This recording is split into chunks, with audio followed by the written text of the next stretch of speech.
Thomas, James, and the Red Balloon. It was summer holiday time on the island of Sodor, but not for the engines. For them, it was the busiest time of the year. They worked hard carrying holiday makers all over the island. One day, the Fat Controller sent Thomas to pick up something very special from Brandon Docks. "What have you got there?" said Percy. "A balloon," replied Thomas. "A party balloon?" asked Percy excitedly. "No," said Thomas. "This is a very special balloon." He chuffed away, leaving Percy feeling very curious indeed. Thomas hurried along and soon arrived at an airfield. Hot air was pumped into the balloon.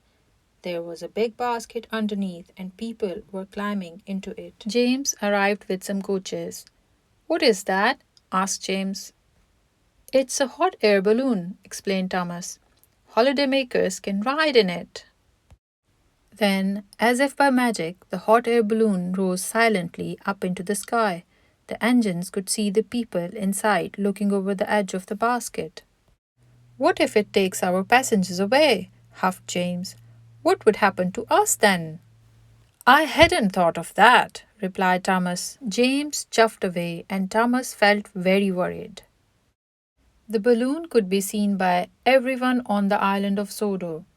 Donald gazed at it for so long he nearly ran into the back of Douglas.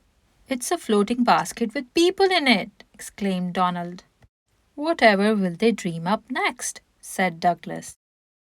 James and Thomas were waiting at a level crossing for Bertie to cross the line. Thomas was still worrying about the balloon. "It does look nice," said Thomas, "but what if it takes all our passengers?" "Passengers belong on trains," said James crossly, "not in silly balloons." Then something big and round and red drifted straight towards them. "We're out of hot air!" cried a voice. Then crash, bang, wallop! The balloon landed right on top of James. He was so scared he let out a huge burst of steam. The balloon rose into the air again. "Well done, James," called his driver. "Your hot air did the trick." James and Thomas were not pleased. "Oh no!" cried Thomas. "You saved it!" The barrier lifted and Thomas puffed crossly away. "I didn't mean to," groaned James. "Now it's bound to take our passengers." When James arrived at the station, the Fat Controller was waiting on the platform. "Well done, James," he said. "The balloon's pilot told me that he was in trouble until you let out your burst of steam." "I wish I hadn't done it," said James sadly. "Now the passengers will ride in the balloon instead of the train." The Fat Controller laughed.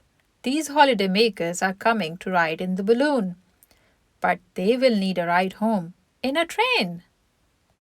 James was delighted. He whistled happily and went off to tell Thomas the good news. Fat Controller was right. The engines were busier than ever. They took holiday makers to and from the airfield all day long. Thomas and Bertie sometimes raced each other to get passengers to the airfield first. And that evening, as he rested after his busy day, Thomas dreamed that he could fly too, just like the red balloon.